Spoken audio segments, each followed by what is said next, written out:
ننتقل إلى عرض نحو المستقبل، كيفية إنشاء مجتمع متقدم رقمي يركز على المواطنين، وهذا العرض لبرايس ووترهاوس اند كوبرز. أدعو السيد هاني أشقر شريك أول في الشرق الأوسط في PwC، والسيد روب ماكرو قائد البرنامج برنامج الذكاء الاصطناعي والتكنولوجيا والاستثمار في PwC. Thank you to Ragida and the Beirut Institute for the opportunity to present today, and thank you to the UAE for hosting us. Rob and I are doing a double act today, so let me just start. So artificial intelligence has the opportunity to add about $320 billion to the Middle East economy by 2030. This is a massive and positive opportunity for the region that we must not lose. So we asked a number of CEOs, actually over 100 in the Middle East, as to whether they were ready to capture the opportunities associated with AI, and the vast majority accepted that this was a very, very large opportunity for us. But actually most of them acknowledged that they were not ready to capture this opportunity. And we looked at the reasons for this. It's become clear that there are two areas, I think, that are the major impediments to this. The first one is the skills and the ability to capture digital skills within the workforce of our region. Most people don't have the data and analytical skills to look at artificial intelligence and the opportunity that it presents. We also found, and some of our colleagues also found in the other professional services firms, that almost half the jobs in the Middle East region, specifically in the GCC, are automatable using existing technology. Almost half the jobs can be eliminated using existing technology. This is not technology of the future, but technology that is currently available. So this is a massive opportunity, and really there are a couple of things that I think stand out. If you look at the maturity curve of our region, and I've just highlighted a few of the areas here, and these are not characteristics of all Arab countries, some of them, but you can see general trends and general rules here. We are about weak institutions. We are a dominant public sector. We have tight controls on the movement of people. We're reliant on oil. And we also have, in many cases, telecom monopolies or oligopolies or a few licensed entities that collude on creating higher data prices and data costs. In fact, corporate data coverage in our region tends to be the most expensive in the world, and many users will know from their mobile bills that we're not competitive around the world.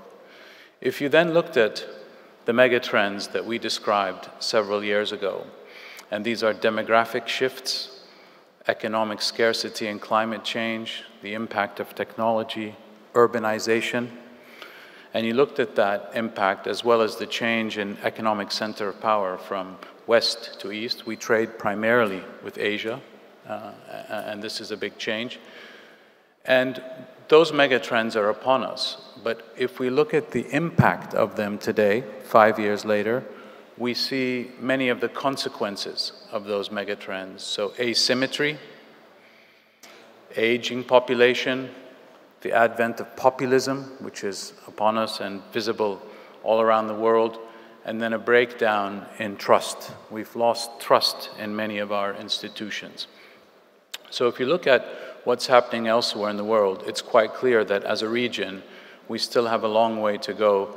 And if we compare that to tech-enabled SMEs, to the unicorns, to the Amazons, the Ubers, the Karims, we have a long way to go to reach the level where we can really be a diversified service-based economy.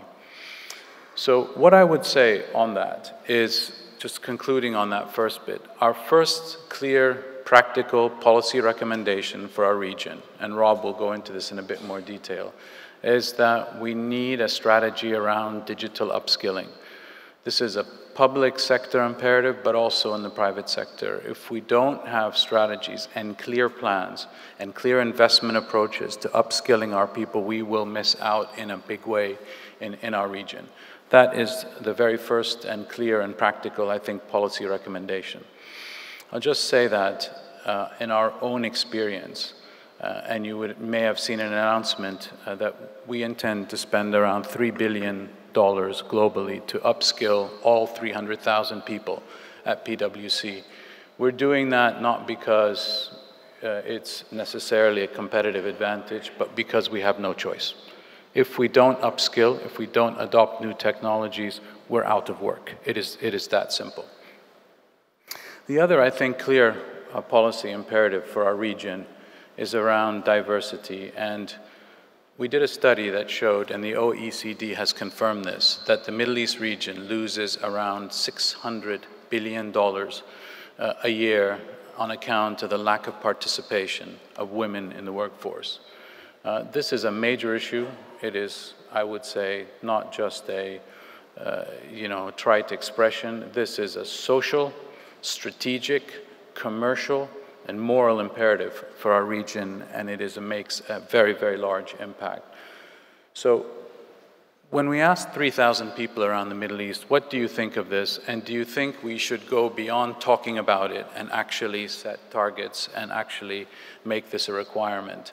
And more than 2/3 have said the government should set private sector targets for the participation of women. Let me just say as well that if we look at post-secondary education in a place like Saudi Arabia, 64% of post-secondary students are women. So as an example, at the graduate level, why would we not have equality at the graduate level when people are graduating from university? That's not the case today.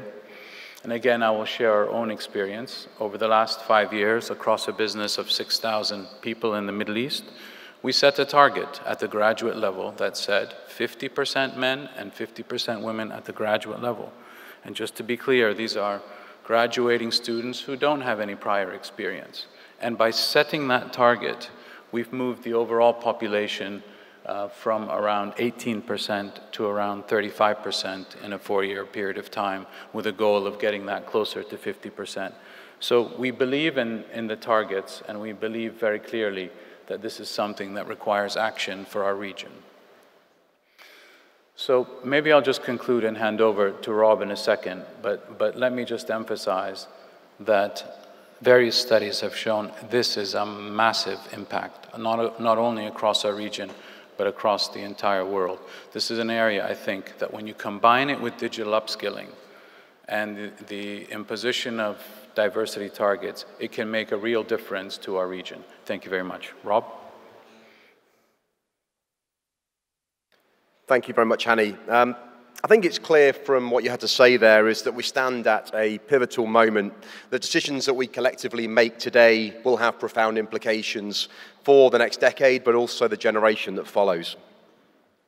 I think we've already heard about the economic prize to be seized through the adoption of technologies such as artificial intelligence, but also through this, the opportunity. I think the prior panel but one has spoke about the opportunity to make us healthier and happier and more productive.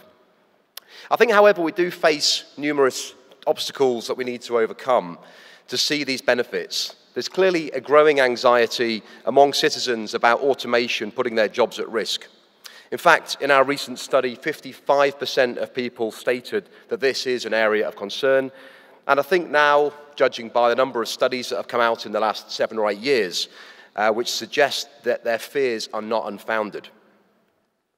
I think also it's important to think about the other concerns facing us around the widespread knowledge gap that prevents individuals from making informed choices about education and employment prospects.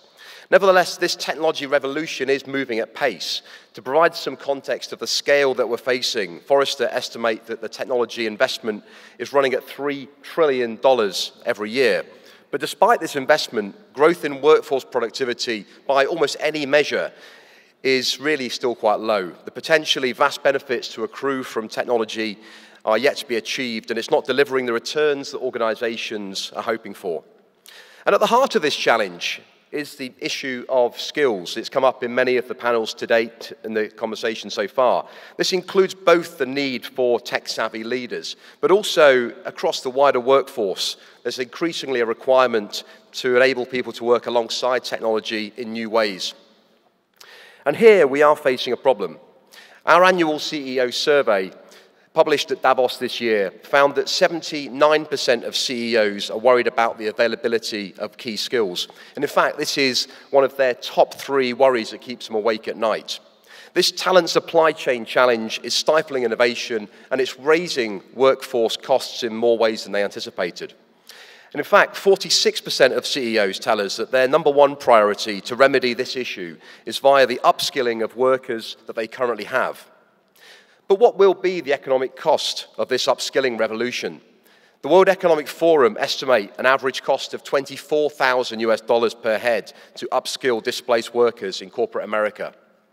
However, upskilling costs should be placed in context against the alternatives, whether it's severance costs for laid-off workers, whether it's hiring and onboarding costs for new workers, plus the rising costs of in-demand skills and unproductive time spent trying to find them.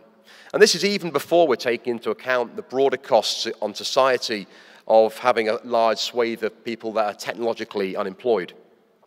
There is good news, however. I'm not all doom and gloom today. I think the good news is that employees are absolutely willing and very, very keen to upskill. Another study that we did recently suggests that they'd happily spend 2 days per month on training to upgrade their skills if their employer offered this.